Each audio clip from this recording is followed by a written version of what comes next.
자, 한번 따라하겠습니다. 믿음이 열쇠입니다. 믿음이 열쇠입니다. 참말입니다. 지난주에 들으신 대로 중국 산동성 지역에 저희들이 방문했습니다. 거기 위해라고 하는 도시에 한인교회 담임하시는 목사님, 또 선교사님이라고 하기도 하는데 저희들 4박 5일 동안 잘 인도해 주셨습니다. 하루 저녁에 저녁 식사를 같이 하는데 우리 팀들과 다 음식 메뉴가 해산물이었습니다. 해물탕. 그리고 저하고 그 목사님, 그리고 그 목사님 교회에 간사님이라고 하는 청년분이 있었고, 또 한 달 전에 미국에서 잠시 방문하신다는 의사분이 그 테이블에 같이 자리하게 됐습니다. 음식을 먹다가 이렇게 남은 게 이제 요만한 소라 있죠.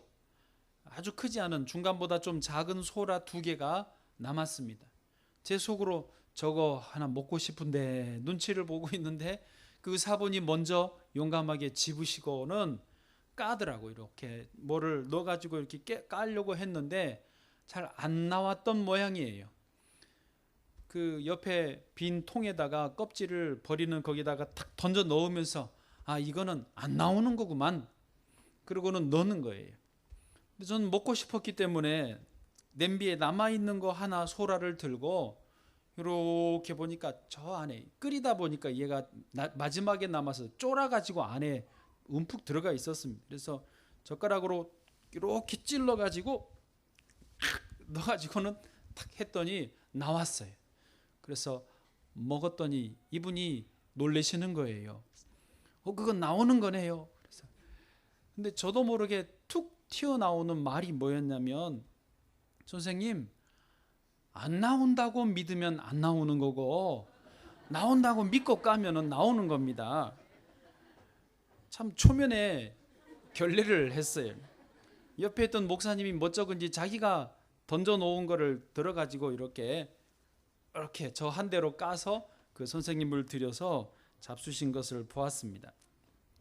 제가 저도 모르게 이렇게 툭 튀어나왔던 이유는 뭐냐면 그 이전에 1-2달 전에 비슷한 경험을 했기 때문입니다. 우리 교회에서 전사님들에게 이제 이사하고 물품들이 아직도 다 정리가 덜 됐기 때문에 뭐를 찾아보라고 했는데 5명의 전사님들이 다 찾아보고는 와서 저한테 보고를 합니다. 목사님, 없습니다. 우리가 온 교회를 다 찾아봤는데 없습니다. 그거 새로 사야 되겠습니다. 그런데 저는 그거를 틀림없이 어디선가 봤거든요. 정신이 없어서 어디인지 장소가 생각이 안 날 뿐이지 본 거는 확실하거든요. 그래서 제가 이렇게 생각하다가 어디로 갈까, 사무실로 들어가서 사무실 안쪽 방이 있고 책장이 있는데 의자를 좀 넣어보자 그래서 의자 놓고 올라가 보니까 책장 맨 꼭대기에 있는 거예요. 여기 있네 그러고 줬더니 전사님들 당황하셨어요. 네. 그때 처음 그 말을 했어요. 왜냐하면 저는 봤기 때문에, 있는 것을 알고 있고 믿기 때문에, 있다고 믿고 찾으면 있는 거고 없다고 믿고 찾으면 없는 거다. 그 뒤로 우리 전사님들끼리 이제 그게 잠깐 유행어가 됐습니다. 뭐 좀 찾아오세요 그러면 누가 가서 허탕치고 오면 다음 타자 나가면서 있다고 믿고 나가면 있다니까. 그리고 정말 목사님 있다고 믿고 찾으니까 있던데요. 그런 말도 하곤 했습니다. 그래서 제가 초면에 의사 선생님께 그런 말을 했던 것입니다. 예수님께서는 사람들에게 달란트 비유를 해 주셨습니다. 잘 아시는 내용이지만 한 주인이 3명의 종에게 각각 5달란트, 2달란트, 그리고 1달란트를 맡기고 먼 여행을 떠났습니다. 5달란트, 2달란트 받은 종들은 열심히 장사를 해서 또 다른 5달란트, 2달란트를 남겼습니다. 주인이 돌아왔을 때 이들을 크게 칭찬하시고 또 하나님 나라 천국 잔치에 참여하는 그 복을 허락하셨습니다. 그런데 1달란트 받았던 종은 땅속에 묻어두었다가 돌아온 주인에게 그대로 돌려주니까 주인에게 심하게 책망을 받고 그 1달란트마저도 빼앗기게 되었습니다. 여러분 이 이야기를 들으시면서 저나 여러분이나 아마 똑같이 나는 그 1달란트 받은 사람처럼 되고 싶다 하는 분은 없으실 것입니다. 무의식 중에라도 나는 1달란트 받은 사람은 안 되고 싶으실 거예요. 표현은 안 해도 내가 최소한 5달란트 받은 사람은 아니어도 2달란트 받은 종이라도 되어서 또 다른 2달란트를 남겨서 칭찬 듣고 천국 잔치에 참여하고 싶다. 이게 저와 여러분의 공통된 마음일 것입니다. 그런데 문제는 뭐냐면 현실적으로 우리 모든 사람들이 원하는 2달란트, 5달란트 받은 사람들이 다 되느냐?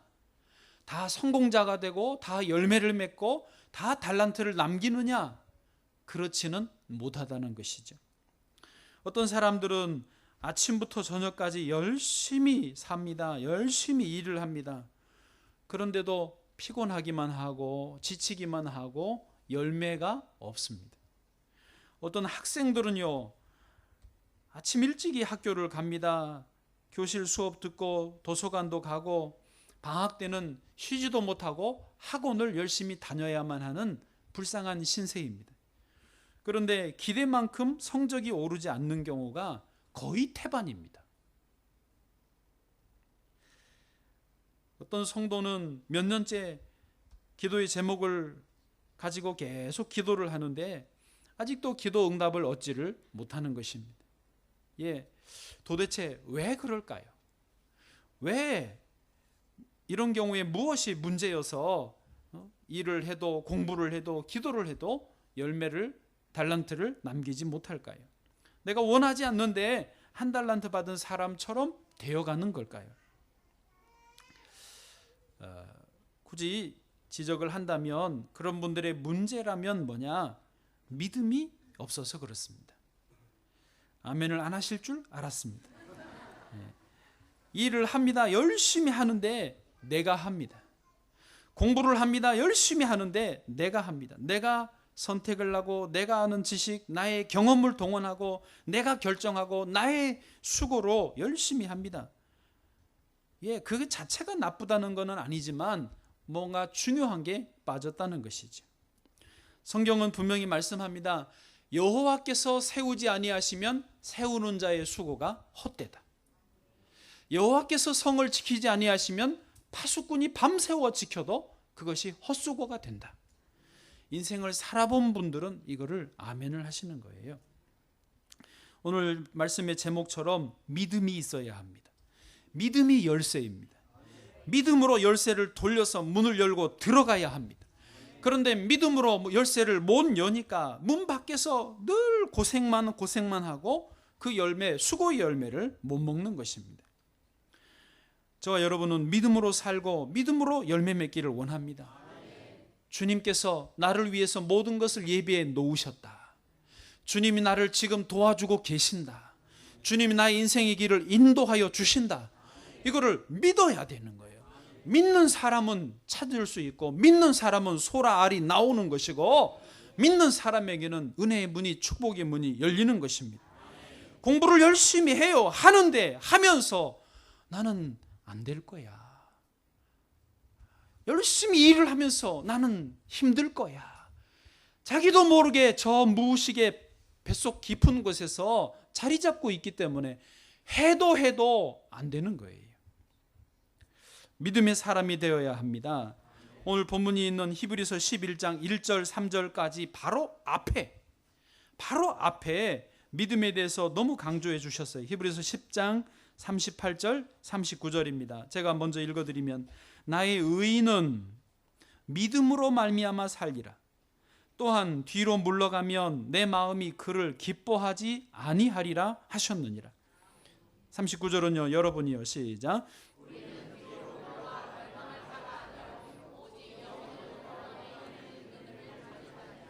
아멘.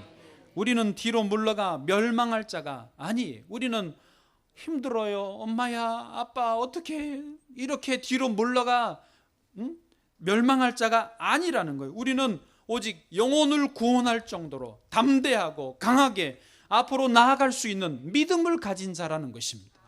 저와 여러분이 믿음 갖기를 원합니다. 자, 이제 오늘 말씀 세 가지로 나누어 보겠습니다. 믿음에 관해서입니다. 첫 번째, 믿음에는 능력이 나타납니다. 따라해 보세요. 믿는 사람에게는 능력이 나타납니다. 아멘. 반대로 생각을 하면요, 믿지 않으면 능력이 나타나지 않습니다. 믿지 않으면 기적을 경험할 수 없습니다. 믿어야 된다는 거예요. 예수님이 나고 자라셨던 나사렛에서는 아무 기적을 행하실 수 없었습니다. 왜냐? 나사렛 사람들이, 동네 사람들이 다 예수님을 인간적으로 너무 잘 아는 거예요. 요셉의 아들 아니냐, 목수집 아들 아니냐, 우리가 어려서 좀 뭐 했는지 다 아는데 하면서 인간의 눈으로 보니까 하나님의 아들이신 예수님이 어떤 신적인 능력을 행하실 수가 없어서 그냥 오셨다는 것입니다. 여러분, 예수님 우리에게 오셨는데 믿어드려야 능력을 베풀어 주실 거 아닙니까? 믿어드려야 소망하는 그 일을 이루어 주실 거 아닙니까? 기도는 하면서 안 믿으니 아무것도 못 하신다는 것입니다. 그러므로 믿는 사람에게 믿음이 능력이라는 것이지요. 하나님은 우리가 아버지로 신뢰할 때에, 아버지라고 우리가 믿을 때에 그 믿음에 대해서 책임을 져 주시는 것입니다. 아버지께서는 그 책임져 주시는 것을 싫어하지 않습니다. 기뻐하십니다. 내가 책임져 줄게, 내가 도와줄게, 이거를 즐거워하세요. 왜요? 우리가 자녀들이니까. 자녀들을 사랑하시기 때문에 그렇다는 것이죠. 히브리서 11장 6절이 그 말씀입니다.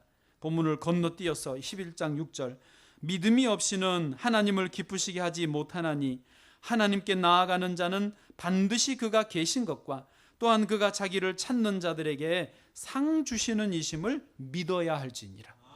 이렇게 하나님이 계신 것과 자기를 찾는 자들에게 상을 주시는 분이다라고 믿어야 그 믿음이 하나님을 기쁘시게 하고 그 믿음으로 상을 받고 그 믿음으로 능력이 나타난다라고 하는 것입니다. 성경에서 한 사람이 자기 아들이 귀신이 들렸습니다. 예수님께 데려왔는데 예수님 잠깐 안 계시고 남은 제자들 몇 명 있었습니다. 그런데 제자들이 못 고쳤어요. 마침 예수님이 돌아오시니까 이 아버지가 예수님에게 와서, 예수님, 제 아들이 귀신 이렇게 들렸는데 선생님, 제자들은 고치지를 못합니다. 선생님이 무엇을 좀 하실 수 있거든 어떻게 해주세요 라고 말을 합니다. 이 말을 듣고 예수님 하신 말씀이 그거죠. 할 수 있거든이 무슨 말이냐? 믿는 자에게는 능히 하지 못할 일이 없느니라. 여러분, 여기서 예수님이 강조하시는 게 그거예요. 너처럼 어정쩡한, 믿는 것도 아니고 안 믿는 것도 아닌 식으로 할 수 있거든 이렇게 나오면 내가 해줄 수 있는 게 없다. 능력을 베풀 수 없다라는 거예요. 그래서 믿어야지 내가 해줄 수 있다. 믿는 자에게는 능히 하지 못할 일이 없느니라. 그 아버지가 주여 내가 믿나이다, 나의 믿음 없는 것을 고쳐주소서라고 고백할 때에 그 아들을 고쳐주신 것입니다. 그 일 후에 제자들이 예수님에게 다시 여쭈어서요, 주여 우리는 왜 못했습니까? 라고 질문하자 마태복음 11장 20절 주님의 대답이 이겁니다. 이르시되 너희 믿음이 작은 까닭이니라. 진실로 너희에게 이르노니 만일 너희에게 믿음이 겨자씨 한 알만큼만 있어도 이 산을 명하여 여기서 저기로 옮겨지라 하면 옮겨질 것이요 또 너희가 못할 것이 없으리라. 저는 주님의 제자로서 이 말씀을 믿습니다. 성경의 모든 이적들을 믿습니다. 성경의 모든 언약들, 약속들을 저는 믿습니다. 성경의 모든 축복의 내용들을 저는 받아들입니다. 그리고 이 믿음이 능력이 되는 것도 저는 인정합니다. 그래서 저의 삶이, 저의 목회가, 저의 모든 실제적인 입술의 고백과 생활이 말씀 안에서 믿음으로 능력으로 나타나기를 저는 더 힘쓰고 소망하고 있는 것입니다. 여러분도 그러시기를 축복합니다. 믿음이요, 실제적으로 응답으로 이어지기 위해서는 크게 두 단계로 나누어집니다. 잘 이해하시면 참 좋습니다. 하나는 뭐냐면 우리의 마음으로 예수 그리스도를 믿는 것이죠. 하나님이 이 일을 해주실 수 있다. 예수님이 고쳐주실 수 있다. 길을 열어주실 수 있다. 마음으로 믿는 거예요. 그게 1단계. 2단계는 뭐냐면 이제 내가 마음으로 믿는 그것을 증명하기 위해서 행동하는 것입니다. 액션을 취하는 거예요. 뭔가 실천하는 거예요. 예를 들면 이렇습니다. 성경에 중풍병자 한 명이 있었습니다. 그에게 4명의 친구들이 있었어요. 중풍병자는 침상에 누워서 스스로 일어날 힘도 능력도 없었습니다.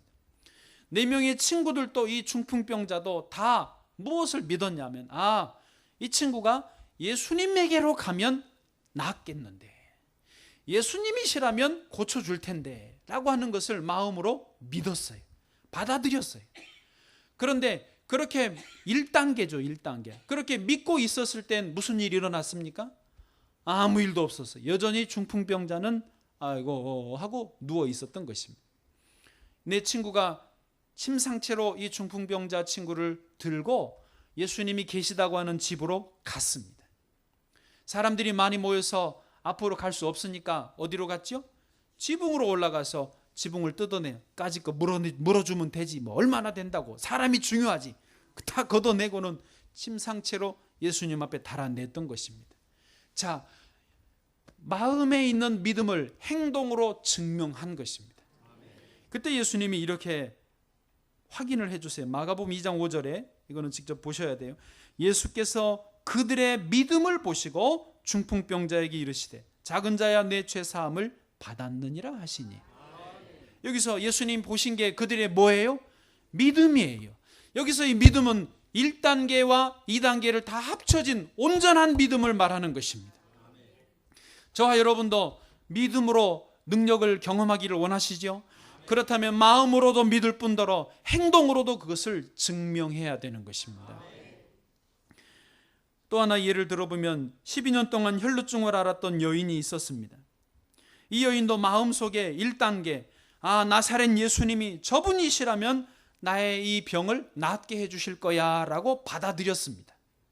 12년 동안 어느 병원도 어떤 의사도 어떤 약도 어떤 민간요법도 자기를 못 고쳤지만 예수님이시라면 고치실 수 있겠다라고 하는 믿음이 마음에 들어왔습니다. 그게 1단계라니까요. 그런데 무슨 일이 일어났습니까? 안 일어났다니까요. 2단계로 가야지요. 이 여인은 예수님에게로 갔습니다. 시장에 예수님 계셨는데 사람들이 워낙이 많이 몰려서 예수님을 직접 볼 수도 없어요. 저기 계시는데 갈 수가 없습니다. 어떻게 했습니까? 빛 사이를 뚫고 가듯이 사람들 사이를 비집고 들어가서 예수님 뒤에서 옷자락을 붙잡았습니다. 시장으로 나와서 인파를 해치고 들어가서 예수님 뒤에 옷자락을 붙잡았던 그 액션, 그 행동이 있자 능력이 예수님에게서 나와서 그 여인이 고침을 받게 된 것입니다. 우리가 믿음으로 온전히 능력을 경험하고 기적을 경험하기 원한다면 이 2단계의 믿음이 온전하게 표현이 될 때에 경험하게 될 줄로 믿습니다. 때로는 상황이 너무 절망적이에요.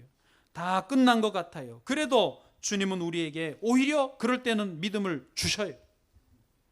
예를 들면 회당장 야이로의 12살 딸이 죽어가게 생겼습니다. 예수님 도와주세요 그랬더니 예수님이 아버지 회당장과 같이 그 딸에게로 가고 있는 길이었습니다. 근데 저기서 집에서 사람들이 와서 딸이 이미 죽었으니 예수님을 더 이상 귀찮게 하지 마십시오라는 전갈이 옵니다. 여러분, 그때 그 아버지의 마음이 어떻겠습니까? 그때 그 아버지의 그동안은 예수님 모시고 가면서 이제 내 딸이 살 수 있다라고 하는 믿음으로 가고 있었는데 이미 죽었습니다. 상황 종료됐습니다. 게임 오버입니다 하는 말을 들을 때는 마음의 믿음이 어디로 가버렸겠어요? 툭 떨어져 버리지 않았겠습니까? 여러분 같으면 안 그러시겠어요? 죽었다는데 끝났구나, 시간이 늦었구나 할 수 있지 않습니까? 믿음을 놔버릴 수 있는데 그 순간에 예수님이 회당장의 손을 탁 잡습니다. 그리고 뭐라고 말씀하시냐면 두려워 말고 믿기만 하라. 그리하면 내 딸이 구원을 얻으리라. 우리가 때로는 우리의 믿음을 유지하기 힘든 상황, 어려운 상황이면 그 믿음 없으면 아무것도 안 되니까, 그 믿음 놔버리면 능력도 기적도 안 되니까 그럴 때는 주님 우리의 손잡아 주시는 거예요. 아무리 절망적인 상황에도 두려워하지 말고 믿기만 하라. 그리하면 그것이 해결되리라. 주님이 오늘 저와 여러분에게 이 말씀을 해주시는 줄 믿습니다. 예, 믿음에는 능력이 있다. 이것이 첫 번째인 것입니다. 두 번째는 믿음의 본질이 무엇이냐, 믿음의 본질을 우리가 좀 알자 하는 것입니다. 오늘 본문 말씀입니다. 이제 히브리서 11장 1절, 2절, 3절까지 말씀 단숨에 쭉 읽어보시면 좋겠어요. 시작. 다시요. 히브리서 11장 1절부터 3절. 네, 나올 거예요. 나올 줄로 믿습니다. 네, 시작.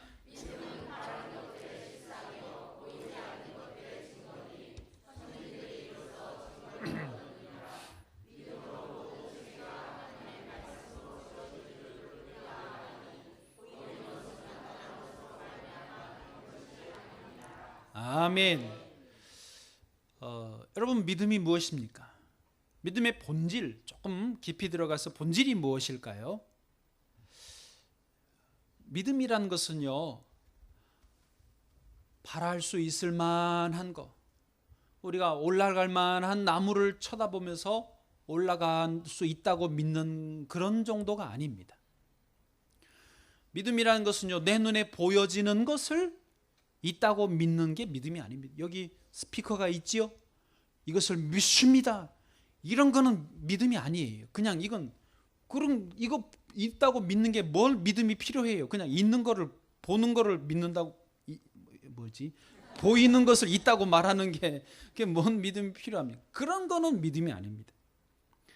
우리가 말하는 믿음은요, 이보다 훨씬 더 차원이 높은 것입니다. 훨씬 더 경이로운 것입니다. 훨씬 더 광대한 하나님을 바라볼 수 있는 것입니다. 여러분, 공연히 우리 신앙의 선배들이 일제강점기 시대나 한국전쟁 공산주의 치하에서 이 믿음 지키려고 공연히 그 고문받고 공연히 핍박당하고 공연히 생명 순교당하는 그런 게 아닙니다. 이 믿음이 그만큼 가치 있고 그만큼 아름답고 그만큼 소중하고 그만큼 내 생명을 내놓아도 아깝지 않을 만한 광대한 차원의 것이기 때문에 믿음 지키려고 순교도 감내하였던 것입니다. 이 믿음의 본질을 가진 사람은 하늘의 영광을 볼 수 있습니다. 이 믿음의 본질을 본 사람은 내 목숨을 내놓아도 아깝지 않습니다. 가장 최고의 황홀한 거룩한 순간을 경험하기 때문에 믿음이 최고이다, 이 믿음이 전부이다라고 하는 것을 깨닫는 것입니다. 그렇다면 믿음이 무엇입니까? 믿음의 본질은요, 여러분 잘 이해하십시오. 예수 그리스도의 십자가입니다. 저와 여러분은 근본 죄인이었습니다. 죽을 수밖에 없는 죄인, 심판을 피할 수 없는 죄인이었습니다. 그런데 하나님의 아들이신 예수님이 이 땅에 내려오셨습니다. 저와 여러분의 죄를, 사망을 대속해 주시기 위해서, 저주에서 해방시켜 주시기 위해서 예수님이 십자가에서 피 흘려 죽어 주셨습니다. 그리고 죽은 지 3일 만에 다시 부활하셔서 우리도 부활의 소망을 갖게 해 주신 것입니다. 여러분, 이것이 믿어지십니까? 그렇다면 그 믿음의 본질을 가지신 것입니다. 예수 그리스도의 십자가를 믿음으로써 우리는 죄인에서 의인으로 신분이 바뀌었습니다. 예수 그리스도의 십자가를 믿음으로써 우리는 종과 노예에서 자녀로 신분이 옮겨졌습니다. 우리는 죄의 노예가 되고 사망의 저주 아래에서 절절매고 불안하고 두려워하고 염려하며 살다가 하나님의 자녀가 되어서 자유롭게 살고 여유롭게 살고 풍요로움을 누리면서 살 수 있게 된 것입니다. 이것이 믿음의 본질이에요. 우리가 믿는다고 하는 믿음의 본질이에요. 예수님의 십자가가 믿어지십니까? 그렇다면 이제 이후부터는 우리 삶 속에서 어떠한 문제도 안 믿어지는 게 없습니다. 예수님이 십자가로 나를 구속하여 주셨는데, 내가 하나님의 자녀가 되게 해주셨는데, 하나님 지금 나를 도와주시게요? 안 도와주시게요? 안 도와주시는 게 이상한 거예요. 하나님이 나와 함께 해주시게요? 안 해주시게요? 함께 해주시는 게 나는 믿어지는 거예요. 예수님이 십자가가 믿어지는데 지금 이 예배를 주님께 드리는데 이 예배를 받으시게요, 안 받으시게요? 예배를 받으시지요. 예배에 함께 하시지요. 예배를 통하여 은혜를 주시지요. 아무 걸리는 게 없습니다.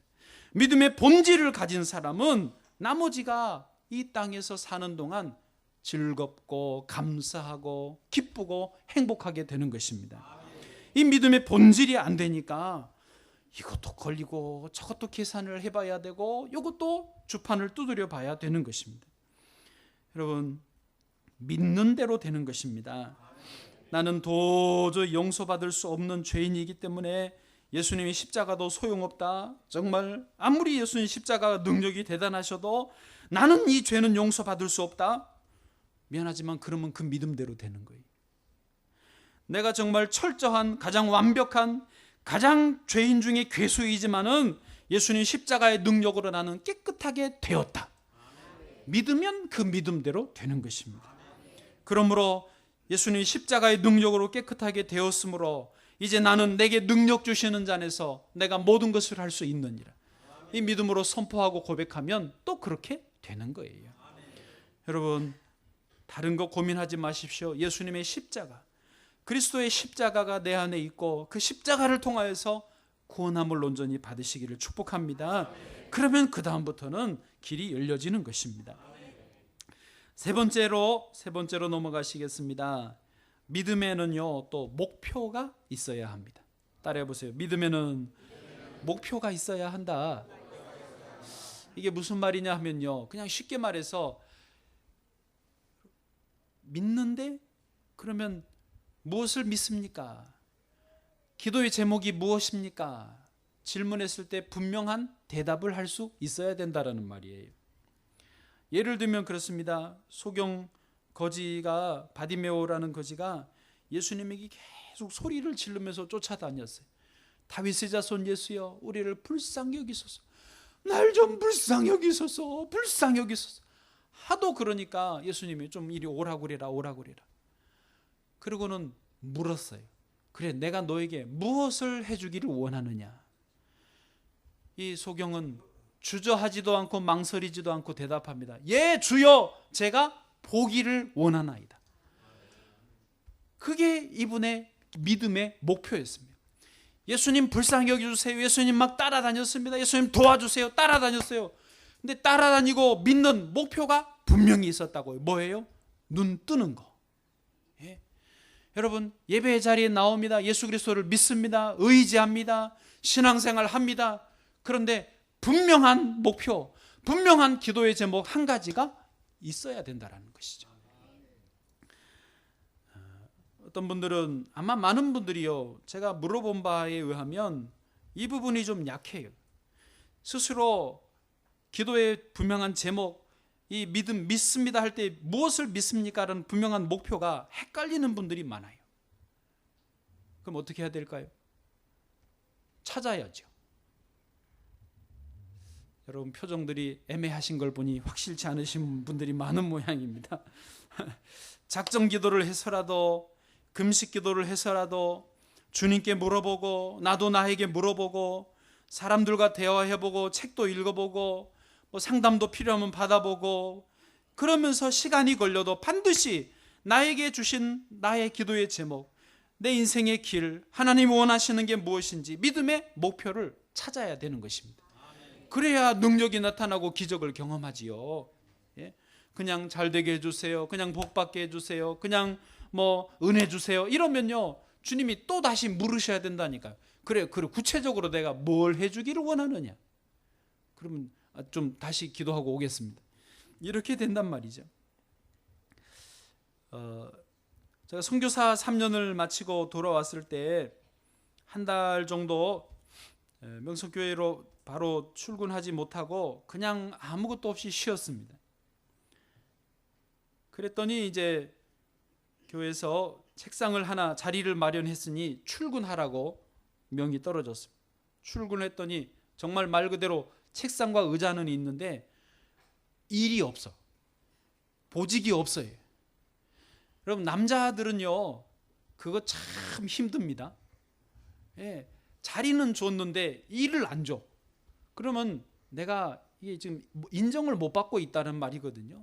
내가 가치 없는 쓸모없는 존재인 것 같은 느낌으로 그 시간이 참 힘듭니다. 그게 오래될수록 견디기가 어렵습니다.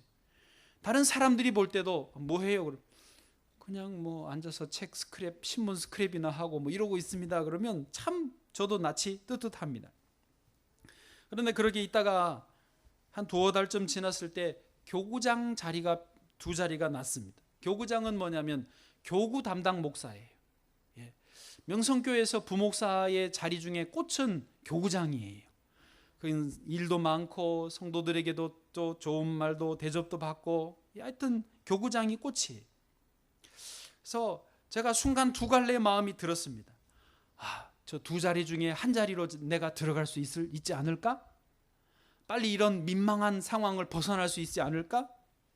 그런데 또 한편의 마음은 정말로 내가 원하는 것은 기도해 보니 교구장으로 다시 들어가서 부목사의 시간을 더 가진 게 아니라 기왕에 선교사도 갔다 왔으니 이제 담임 목회를 나가는 게 제가 진정으로 원하는 거였어요. 근데 정말 하나님 은혜로 목사님이 아직 교구장 들어갈 수 없다, 저를 자르셔가지고 여전히 저는 대기 상태로 있었습니다. 두 번 쪽팔리는 거지요 뭐. 그런데도 속으로는 기도해보면 저의 정말 원하는 것은 교구장으로 들어가면 안 되는 거니까 사람들이 볼 때는 민망하지만 속으로는 이게 좋은 거예요. 왜? 거기 가면 안 되니까. 그러다가 마음에 계속 기도하면서 정말 내가 원하는 게, 정말 이 순간에 그 다음 단계가 무엇인가 기도하는데 드는 생각이 아까 말한 대로 담임 목회를 나가는데 큰 교회, 좋은 교회로 가는 게 아니라 작은 교회, 어려워진 교회로 가서 교회와 함께 제가 커가는 거, 그게 저의 마음에 들어오는 생각이었어요. 중간에 또 어떤 목사님이, 제 잘 아는 목사님이 지방에 한 1000명 정도 모이는 교회에 담임 자리가 났는데 자기가 잘 안 돼요, 그 교회를. 그래서 추천을 하면 거의 될 것 같은데 가려냐고 물었습니다. 저도 또 순간 두 가지 마음이 들었어요. 1000명 교회면 대단하잖아요. 목회할 만하고 또 대우도 받을 것 같고. 그런데 제가 생각하는 그게 아니었어요. 그래서 그냥 됐다고, 괜찮다고. 그전에는 또 캐나다의 밴쿠버에 한인교회 자리가 났다고 캐나다에 있는 저 이모부가 오라고 그러셨는데 거기도 내키지가 않아서 안 갔어요. 왜냐? 정말 제가 속에서 원하는 게 아니었기 때문에.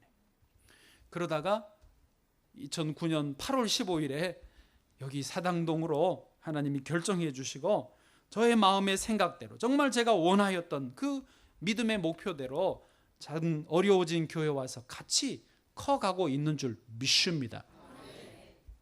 믿습니다. 더 클 줄로 믿습니다. 여러분, 우리가 나의 정말 간절한 기도의 제목, 나의 분명한 믿음의 그 한 가지 목표를 정하는데 우리를 헷갈리게 만드는 것들이 뭐냐?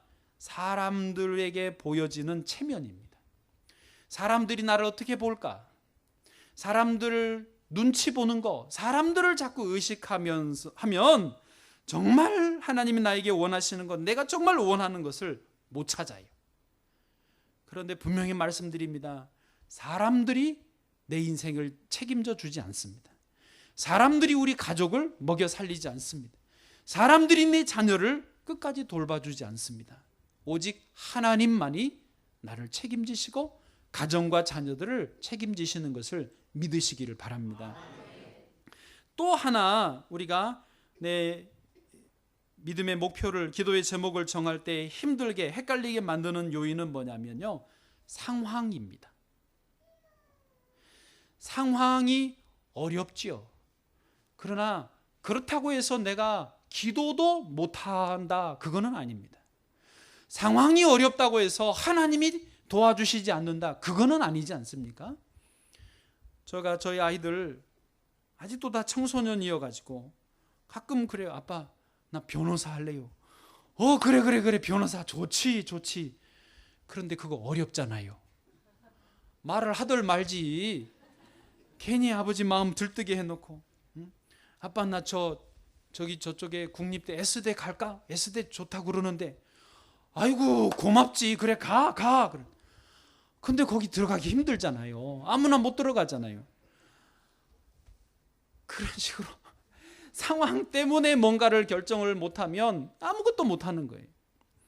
믿음은 그런 게 아닙니다. 눈에 보여지는 거, 땅에 있는 것에 고민하고 눈치 보고 체면치레하고 상황으로 계산하는 게 아닙니다. 오직 위에 계신 하나님, 광대하신 하나님을 신뢰하고 믿고 내가 믿음으로 선포하는 거예요. 거기에서 믿음의 경이로움을, 신비로움을, 능력을, 기적을 체험하는 것입니다. 저와 여러분이 그렇게 되시기를 바랍니다. 그래서요, 믿음에는요 그런 요소들이 있어요. 모험적인 요소가 있습니다. 불확실성의 요소가 있어요. 안 될 수도 있어요. 그러니 믿음이 필요하지. 100% 무조건 되면 믿음이 필요 없다니까. 여기 있는 걸, 이걸 뭘 믿어요? 있는 거지 그냥. 안 될 수 있고 위험하고 불확실하기 때문에 믿음으로 가는 거예요. 단기 선교팀을 데리고 갈 때요, 저는 정말 믿음이 필요합니다. 인솔 책임자로서 늘 위험 요소가 있기 때문에요, 긴장하면서도 계속 기도하는 거예요. 믿음으로 갔다 오는 거지 모든 게 완전하다? 누가 그걸 책임질 수 있어요? 우리 인생길도 우리의 고민도 기도도 목표도 그런 거예요. 안 될 수도 있고 실패할 수도 있지만 믿음으로 가는 게 그게 참 믿음인 줄 믿습니다. 유엔 안전보장 이사회도 세계를 안전보장을 책임지지 못하는데 우리가 누가 안전을 책임질 수 있어요? 그러나 하나님을 믿으면 안전할 줄 믿습니다. 하나님을 신뢰하면 보장해 주실 줄 믿습니다. 그 믿음의 목표가 그렇게 되는 것입니다. 이제 말씀을 정리하겠습니다. 여러분, 오늘 세 가지 나누었는데 나는 믿음의 능력이 있는가? 두 번째, 나는 믿음의 본질을 간직하고 있는가? 세 번째, 나는 믿음의 목표가 분명하게 있는가? 이 시간 한 번씩 생각하시고 이제 찬양 부르시면서 우리 다시 정리하시고 기도하는 시간을 갖겠습니다.